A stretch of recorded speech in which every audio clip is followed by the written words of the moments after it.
databases that are in the criminal justice system.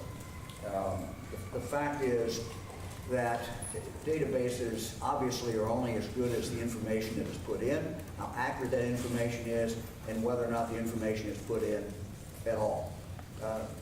When we're dealing with the criminal justice system, the two easiest examples to, I think, illustrate the importance of databases are the following. Let's take a case. Somebody is, let's say, in Meigs County, and they commit an offense, and they end up in West Virginia, or they end up in Kentucky. If that is not in the national database when they cross the river, it's not in it. And so law enforcement in West Virginia, law enforcement in Kentucky, or any other state that individual goes, will be blind to that fact. And so what you can have is an individual, a police officer pulls someone over. Let's say there's a speeding violation or there's some other traffic violation, they pull them over. And that person actually has an outstanding criminal warrant for a serious offense. That law enforcement officer, if that's not in the national database, is walking up blind to that car. The person in the car, on the other hand, knows that they have an outstanding warrant, and they assume that the police officer knows that as well. So you have a very dangerous situation inherently for a police officer. Second example, let's stay with Meigs County. Someone wants to go from Meigs County. They've got an outstanding warrant. They've got a felony, and they go into another state. They go to Kentucky. They go to West Virginia. They want to buy a gun. And they walk in and buy a gun. And that store owner, that clerk, that person who is selling them a gun has absolutely no idea that they are not allowed to own a gun, or not allowed to have a gun sold to them. So these are the two examples. We have been doing some things since I became governor, and Lieutenant Governor John Husted became Lieutenant Governor, to work on this problem. So let me talk a little bit about that. We're here today to tell you about the launch of Ohio's new e-warrant database. The new technology is now available for free for all law enforcement agencies in the state and all courts in the state, to help ensure that our state and federal background check systems have accurate information to identify wanted criminals and prevent the illegal purchase of guns to those who are legally prohibited from buying them. Meigs County has worked with us and was the very first county to try this new system. We'll hear today from Judge Warner, from Sheriff Wood, from the Clerk, about how that is actually working in Meigs County. Let me go back a little bit. Shortly after taking office in 2019, I signed an executive order to create a warrant task force to examine how agencies serve arrest warrants across the state of Ohio. We knew at that time that there was an overwhelming number of unserved warrants that were in Ohio's background check system. Ohio's background check system is called Meigs, Law Enforcement Automated Data System. But the task force also found out that there were tens of thousands of other warrants and protection orders that were never entered at all into Meigs, or if they were in Meigs, were not entered into NCIC, which is the National Crime Information Center, which is used for background checks nationwide. When warrants are not in the system, as I said, it obviously has very serious public safety implications. And the two examples that I gave, I think, illustrate that. An important function of Ohio's criminal justice system is the ability of law enforcement to protect the public by quickly apprehending offenders accused of violent crimes. The effective administration of justice also relies on the judicial system's ability to compel defendants to appear in court to answer complaints and charges. And the judge will talk about that as well. The timely service of arrest warrants and bench warrants from the court is critical to accomplish these goals. But that's hard to do when the systems that hold these warrants are incomplete. As the task force that we created looked into this issue further, they found that far too many agencies were still using a manual paper-based process to enter information into leads at NCIC, a process so slow and cumbersome that they simply could not keep up. Very, very burdensome. Departments not having the ability really to have enough manpower, enough people, men and women, and many times these just didn't get entered, or if they did, they were very late in getting entered. The fact is that currently Ohio law does not require warrants and protection orders to be entered into the state and federal background system. But we have been working on this particular issue. We wanted to make it, I said at the time, we wanted to make it easy, free, and we wanted to require them to be entered. So we have a proposal in front of the state legislature for what we call Tier 1 crimes to require every agency to enter those. That is pending in the General Assembly. I again would ask them to pass this requirement. We've broken it down by tiers. We only include Tier 1, which are the most serious ones. That's the bad news, that they have not taken action. The good news is, however, that in talking to law enforcement and working with the Leads Steering Committee, we've been able to dramatically, on a voluntary basis, dramatically change the number of these warrants that are issued, that are entered into the national database. In March, to tell you the numbers, in March 2019, there were around 18,000 Ohio warrants in NCIC. Today, there are more than 220,000. So we went from 18,000 to 220. We've made great progress on a voluntary basis. The final step would be the legislative step, and to get this actually required. What we're talking about today is a little different than that, same subject, and that is how we make this system work easier for the courts, the clerk of courts, as well as the sheriffs, law enforcement around the state of Ohio. What we're talking about today with Meigs County is really the beginning of that process to make this much, much, much easier. I think you will find as you listen to the sheriff, you listen to the clerk, you listen to the judge, that at least in Meigs County, they have sped this up. The new system is 5 times faster than the old system. It really, we think, is a game changer, and it is making a difference right now. We hope to see this spread. Champaign County, for example, also just came online recently, and we are working with the vendors around the state of Ohio, like 19 separate vendors. One of the glories of our local government system, that we have a lot of vendors out there, but we are working with those vendors to integrate our system with theirs, and that will make it much easier for law enforcement to move forward. Let me ask the Lieutenant Governor to come up. After that, we'll ask the Judge to come up, Sheriff, and the Clerk. So, John? Thank you, Governor. Last week we were standing here talking about how the Innovate Ohio team was using technology to work with the BMV to increase the efficiency and how we serve the public, making sure that in most cases they don't have to come in to a BMV ever again. This week we're here talking about similar use of technology, this time to protect the public and law enforcement and to help our court system and our local law enforcement officials do a better job, be more efficient, and protect the public. It was a goal of Innovate Ohio to use technology to improve the way that we serve government officials and the people of the state of Ohio, and that's exactly what we're doing. To put the database, Governor rightly points out it's hard sometimes to describe the value of a database to people. Well, what's the value of information? This is critical information that a law enforcement official might need to apprehend a criminal. It's critical information that a gun store owner might need to make sure that they don't sell a gun to somebody who lacks the legal ability to own one.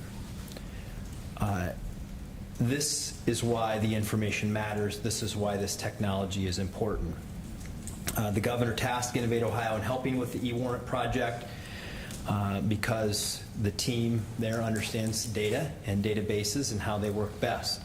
I have a little background in this as Secretary of State. If you think about it, we had systems of local elections where the information was entered at the County Board of Elections. It made up a big database that helped us make sure that we could run elections where it was easy to vote and hard to cheat. And so it's not that dissimilar from other types of solutions that we're deploying across the state. But we're trying to improve and eventually remove the manual system for processing warrants and decrease the amount of time that it takes them to get entered into the database. And we know that time and information really matters when you're talking about solving crimes and use of the criminal justice system. So the Innovate Ohio team is coordinating with the Ohio Department of Public Safety, the Ohio Department of Administrative Services to develop that system, which we have, and it's fast, seamless submission of warrant and protection order information. Innovate Ohio is funding the system's construction at the cost of $4.7 million. It is free and easy to our friends in local government to use. It's state funded and locally operated. And the more you use it, the more powerful this tool will become. The more we get communities, counties, local officials to adopt it, the more information that will be there, the richer it becomes, and a more useful tool it becomes for all of law enforcement. Governor mentioned that we have Champaign County along with Meigs County that have adopted this initiative. I can tell you that when we first started doing research on this, there were some counties that were still using typewriters to process this information. We're trying to quickly and dramatically change that. The full effect of this, though, won't be realized until we have full participation statewide across all courts, all clerks, and all law enforcement entities. And so our big plea today is that we have a local county here that's using it effectively. I'll let their testimony stand for itself. But we want to get the message out to local governments, to the courts, to the clerks, to the law enforcement officials. This works. It's free and easy. It's there for you. It will save you time, money. It will protect law enforcement officials and protect the community. And we want everybody to use it. Our administration under Governor DeWine's leadership has prioritized this. We've tried to use technology to improve the way we serve people, and I think this is a great illustration of how we can do that. It is efficient. It is effective. It saves time and money. And again, it's free and easy for local officials to use, and we want to emphasize that. But it has limited value until it gets used statewide. And we want everybody to adopt that. We have provided the tools to do this. I want to thank the team at the Department of Public Safety and our local friends who helped us prove that this works and it's easy and it saves money. And I'll get out of the way because you're going to be my most important advocate, because we're going to use the success that you have shown, because we know Meigs County is leading in technology, right? And if Meigs County is leading the way, we hope others will follow. Judge. Thank you. Judge. Thank you. Good morning. My name is Linda Warner. I'm the Common Pleas Court Judge in Meigs County, Ohio. For those that don't know, Meigs County is in southeastern Ohio, very rural Appalachian County of only about 22,000 people. But we, like every other local government, realized there was a need to improve the communication and the passing of information between our clerks of courts and law enforcement agencies and the court. The way it was being done when I took office was literally the clerk, after I gave an order for a warrant, for instance, as a felony judge, I'd order a warrant for an arrest or a warrant on indictment, and the clerk, I'd sign that, and she'd type up, not on typewriter, but on a computer, the warrant, Physically, someone would bring that to my office. I would sign it. Someone would physically take it back to the clerk of court for file stamping. Then she would make a copy for the sheriff's office basket so that someone from the sheriff's office would come pick it up and take it. And that person from the sheriff's office wears many hats, so he or she has a basket full of information that needed to be entered into the database. That was, frankly, as the governor said, not getting done timely because of the lack of personnel and the demands that are on a very, very small department. So we saw there needed to be this workflow path. So we started working on it even, frankly, before we knew this was in the making. And I think the clerk will mention, we were talking to vendors about creating a very similar workflow, but it was frankly so cost prohibitive and was not going to do nearly what this does. Just to have an electronic communication between the clerks and the courts and the law enforcement, we couldn't afford it. So when I heard that this was in the making, I said, we'll volunteer. We'll certainly jump in. And it's been fantastic. Working with the Department of Public Safety and working with LexisNexis, who are the contractors that were awarded this project, has been huge because that communication really does work instantaneously. I wish that you could see literally how fast, once we e-file. Sammy's great with technology, so we e-file an entry in my court saying, this person didn't show up, we need a warrant for their arrest. Within a matter of minutes, I can get on e-warrants, and I look, I double check, this is the person that I want for whatever reason. I authorize that, and I had the demonstration when we did the very first warrant that way with a Leeds terminal beside me, and it was instantaneously uploaded to Leeds and then consequently to NICS. So that officer, as the governor said, knows that that person he or she's pulling over is potentially a dangerous felon, wanted, because that offender knows he or she's wanted. So it's huge for law enforcement. Also, it takes off a great burden for our law enforcement in carrying papers back and forth. Sheriff Wood will explain to you, he has such a limited staff, and so it was a huge deal to track down paperwork. The clerk is a detail person. She needed papers that showed returns, that this person was served with this document. And because of the nature of law enforcement, when there's a physical piece of paper, it was often misplaced. It was in the back of a cruiser, or somebody left for vacation. We don't know where that is.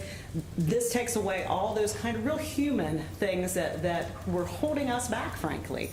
And it would be huge for our victims and their domestic violence civil protection orders and victims of serious crimes to know that not only has a case been filed, but there has been an effective warrant issued for the individual who may be a danger to that victim and to the public, and that it's done quickly, efficiently, and without hesitation. There's all kinds of safeguards built into it because we're working with the agency that you've all come to rely on. Leeds ran through the Department of Public Safety is very secure. They didn't have to reinvent the wheel. Security is the top priority for them.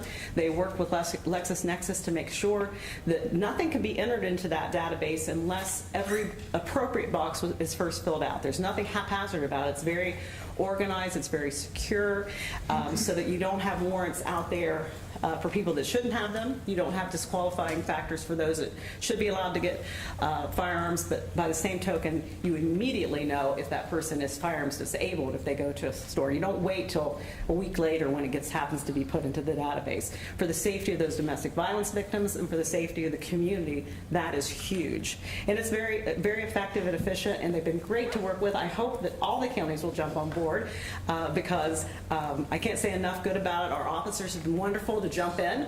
They didn't say what I hate to hear, well, we've never done it that way. They were, well, okay, well, how do we do it? We'll work with you. I know, it's different. And the skeptic is here somewhere.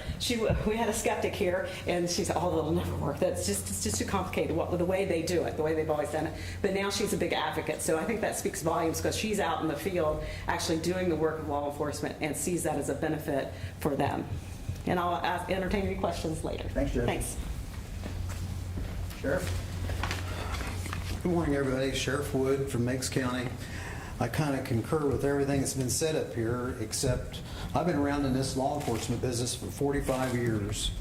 And as a dispatcher deputy in Meigs County back in 1978, we handpicked through a card box to look for anything of a license number, pull out papers, trying to find a paper on somebody that's wanted in maybe Athens County, maybe they'd sent us, but then that fall of '78, they came to our office with this thing called leads. And we're like, leads, they brought a lot of boxes in, they set it all up, and they tried to get us all trained in that.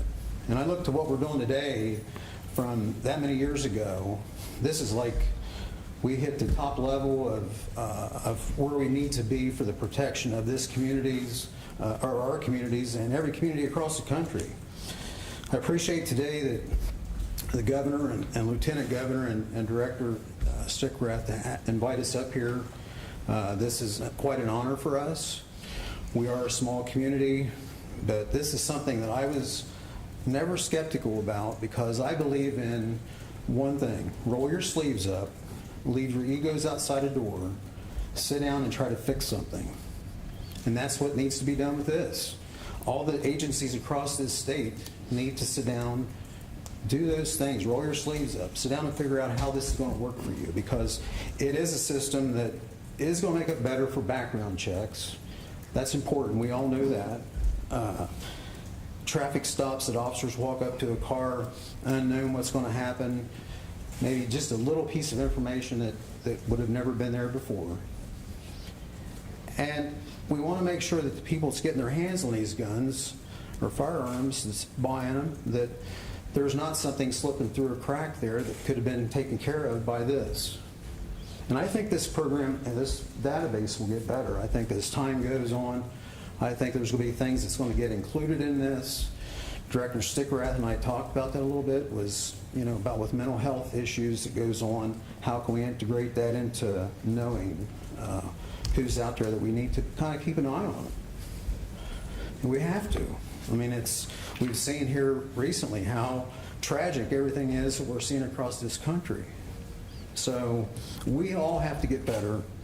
This has been a great project for us. I appreciate what the judge has done and Sammy to make this happen. They sent me so many emails about this thing. I think I caught my phone on fire once. But I'm proud to be a part of this with them. And thank you, everybody. But other counties, the other 87, wake up, get involved. We need you. Sammy.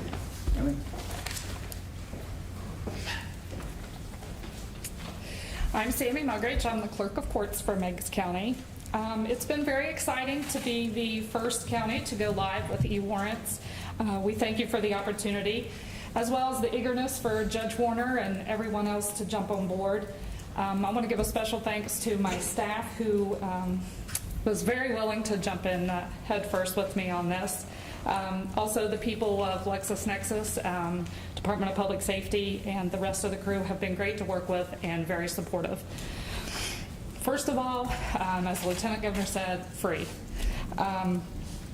The state providing this system to us for free is greatly appreciated for a county who's always searching to find money other ways. We are very thankful for that. Secondly, as a clerk, I encourage other clerks to just jump in. I understand technology can be very intimidating, but the e-warrant system is very user-friendly, and you will be thankful to no longer be chasing that piece of paper. I can't express that enough. We are without integration right now. That is being worked on, but have already been amazed with the ease of use and the efficiency of the e-warrant system. For instance, on our go-live date, a warrant on indictment was requested, authorized, instantaneously uploaded to the lead system. And ironically, I believe even a representative from DPS and LexisNexis watched the offender being chased down the street, and he was apprehended. The warrant was served, returned, and docketed within a matter of hours. This is something that would normally take days or even weeks.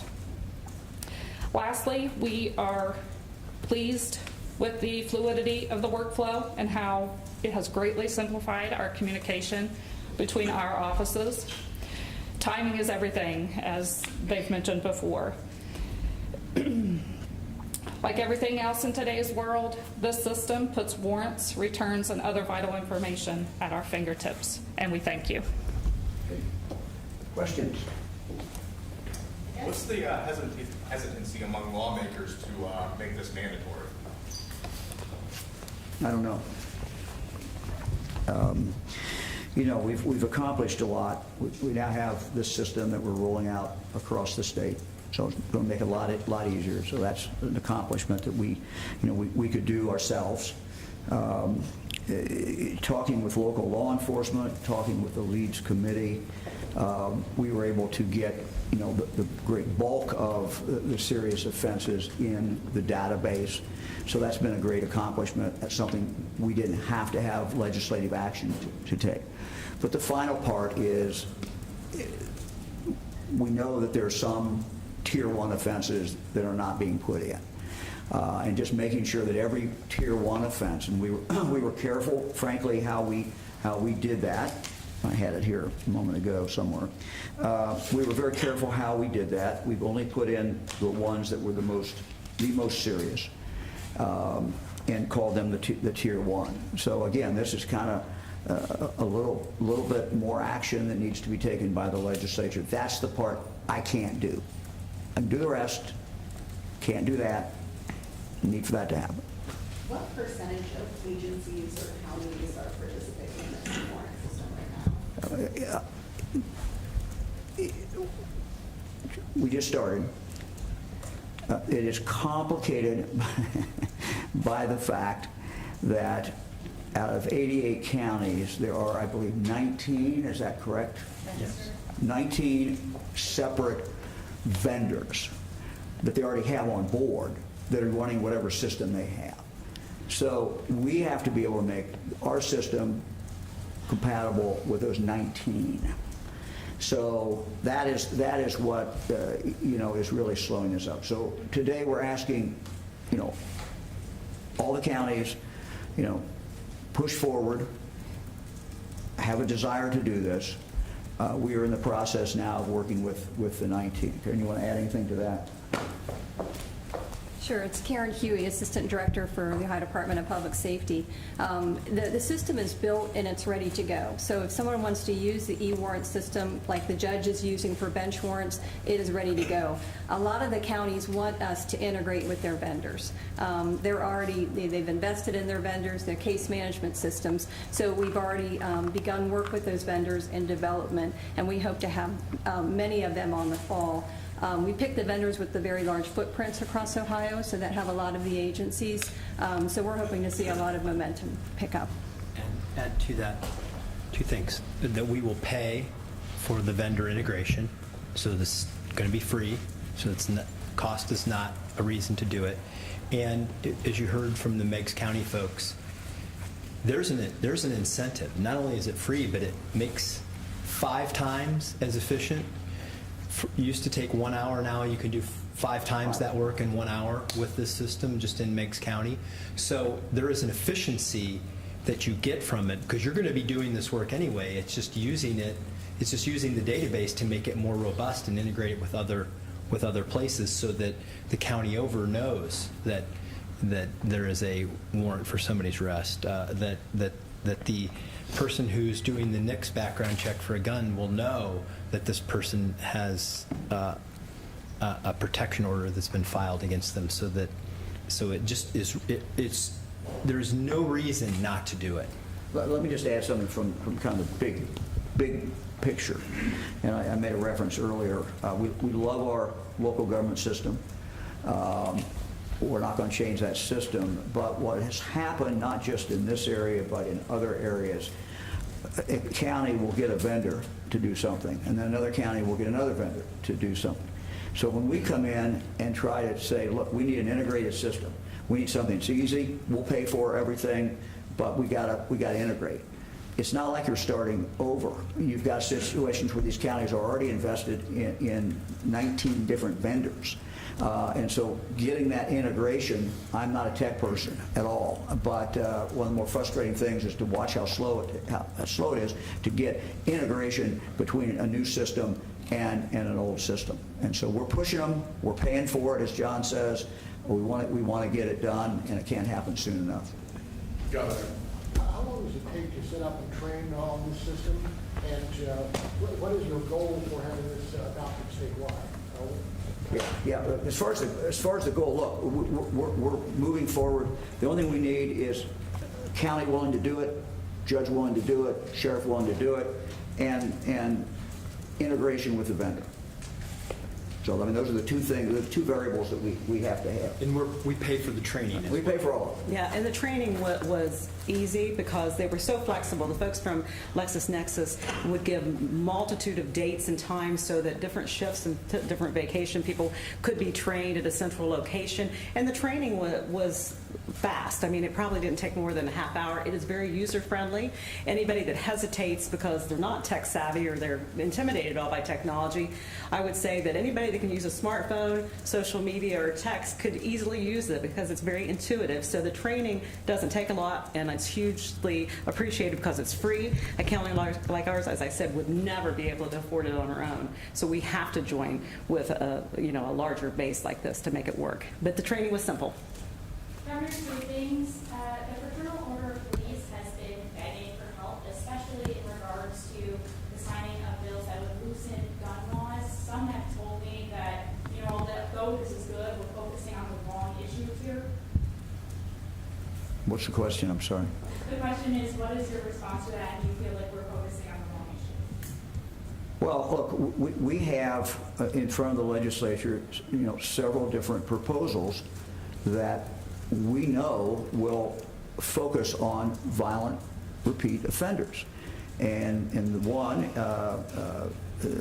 Representative Kaler has, and that bill follows what we have proposed, which is that violent repeat offenders who have a gun, judge ought to have the discretion to throw the book at them and put them away for a long, long time. That was our proposal.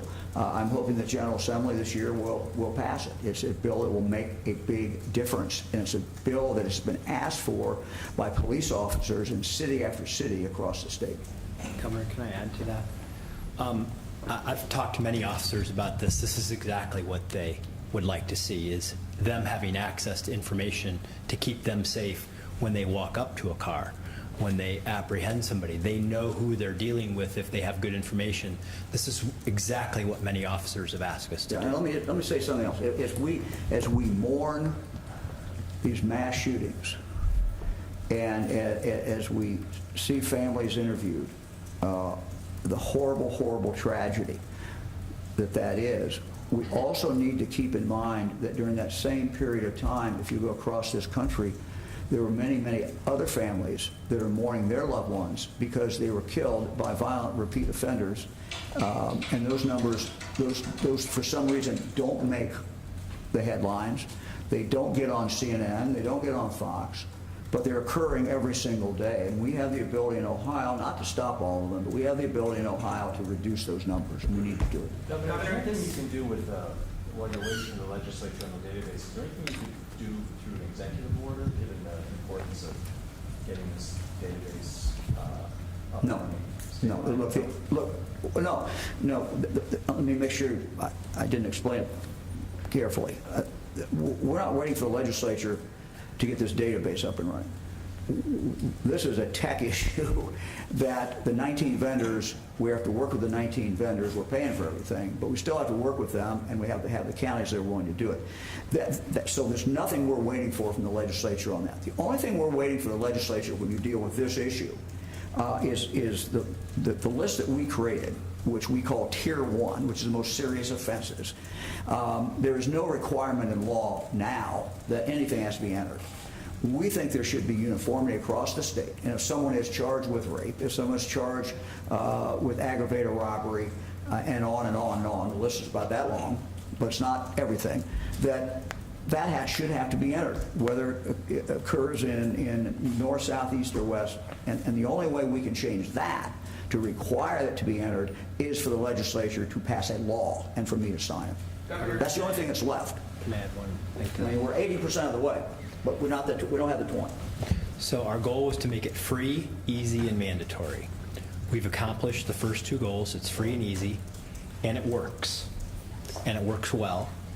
And so the reason for doing this today is to to announce that we've done it, but B, to let all of the local officials know that it's there for them. While we have yet to get the mandatory piece via the legislature, there is absolutely nothing preventing every single law enforcement agency, court, and clerk from getting a hold of us and beginning the process in their counties to get this done. We hope that's what will happen today. We believe that we're going to begin to field many calls from local officials who are going to want to do this now that they know it's available, it's free and easy.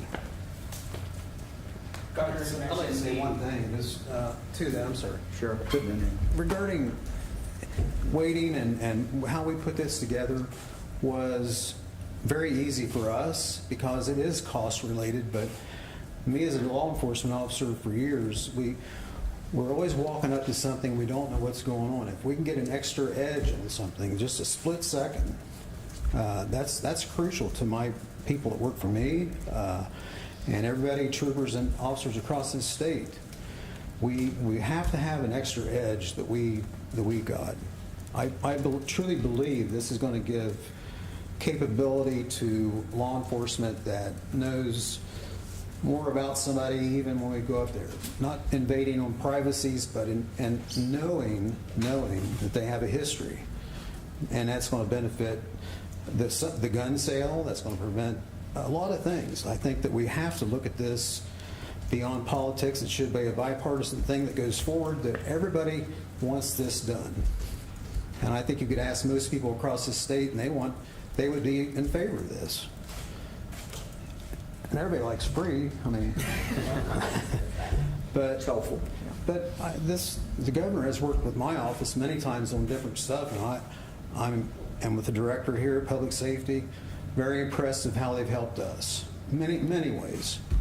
So I encourage the Senate to move forward with this. I encourage other counties to get involved in it. Don't hesitate on something that could determine another life. Let's try to move this forward, get it done, and I think it'll be a better state. So. Governor, you mentioned how important information in this database is, but not every gun purchase is required to go through the background check process. Would you like to see a law that expands background checks so every gun purchase requires to look at this database? I think you better talk to the legislature on that. I don't think they're the folks in the legislature to do that. But if it's so important, would you call on the legislature to do something like that? Well, calling on the legislature doesn't get it done. So, look, Well, then you wouldn't introduce a budget then. You wouldn't introduce anything if calling on the legislature doesn't. Well,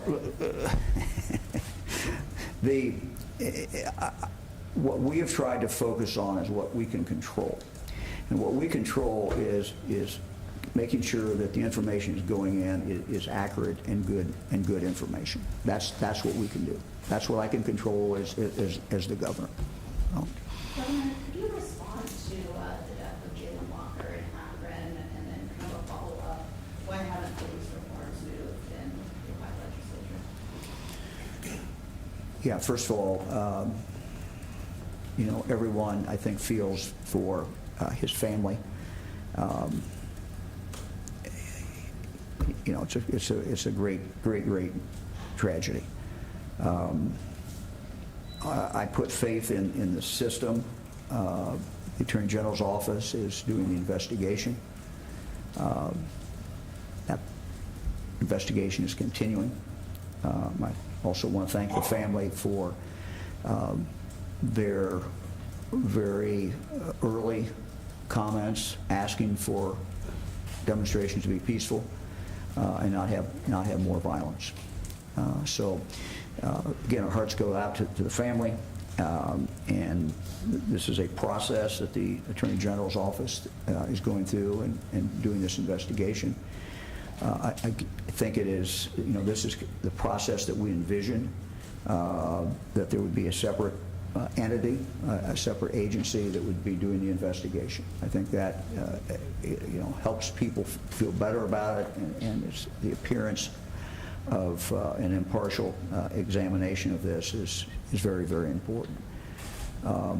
These things take time. They take longer than we would want. But I know from talking to the Attorney General that he will do everything he can to keep this moving forward. I've been in contact, on a number of different occasions with the mayor.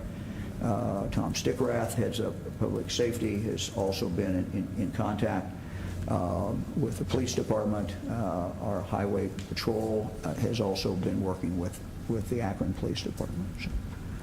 And I missed one of your questions. I missed the real question, I'm sorry. No, that's all right. I tried to get it cheaper in there. The police reform that No. you had advocated for, why hasn't that been Look, this police reform was worked on by community leaders across the state. It was worked on by the FOP. They were at the table.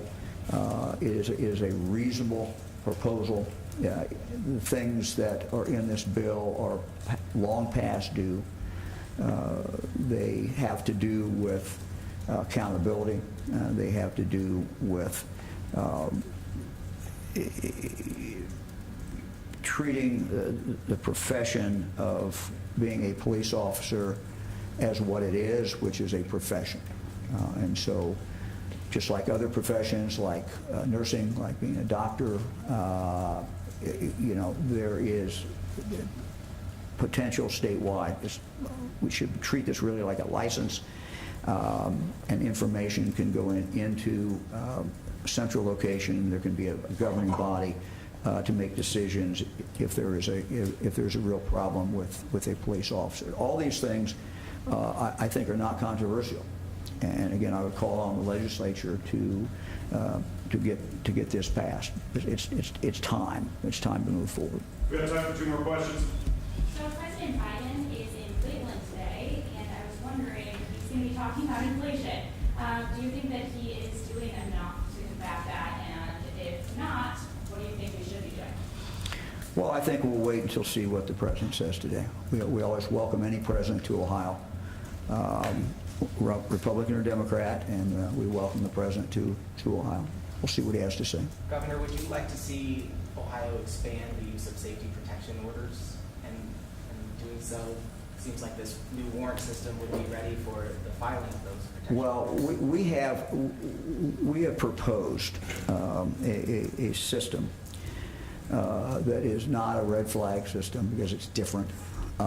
It has a lot more due process. Nothing can happen until there's been, adjudicated in front of a judge. That is our proposal. That is what we think the legislature should pass. Again, this shouldn't be very, very controversial. The passing of this, and I want to say this about any kind of legislative proposal, I think sometimes we make a mistake and we say, well, would this piece of legislation or this proposal, would a certain tragedy that just occurred, would it have occurred if that had been on the books? And the answer is, that's really not the question. The question is, will it make a difference?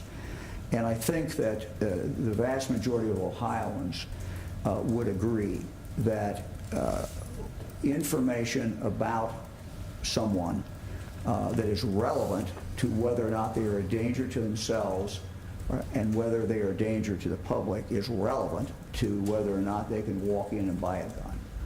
That's kind of a basic, simple principle that I would bet, well, I won't put a number on it, but the vast majority of Ohioans would agree, and particularly when you tell them that there would be due process connected with that. So again, this is some of the things that I would refer to as unfinished business, and I would hope that the legislature would take another look at that proposal. I did have one other question. The Indianapolis Star reported on a 10-year-old girl who went to Indiana to obtain an abortion because she's not permitted to under the law that you signed in 2019. Could you react to that scenario? Yeah. Yeah, first of all, I have no more information than you do, or anybody does, in reading it in the paper. It came, as you know, from a story out of Indiana, from a doctor over there. This is a horrible, horrible tragedy. For a 10-year-old to be assaulted, a 10-year-old to be raped, You know, as a father and as a grandfather, it's just gut-wrenching to even think about it. I assume that the doctor has reported this. I assume that if she was treated in an emergency room, you know, these are all mandatory reporters. So I'm assuming that this has been referred to Children's Services. I assume that it's also been referred to local, whatever the local law enforcement agency is. We have out there obviously a rapist. We have someone who is dangerous, and we have someone who should be picked up and locked up forever. And again, not knowing all the facts of the case, I'm just assuming that that process has in fact been followed. So thank you all very much. Thanks, everybody.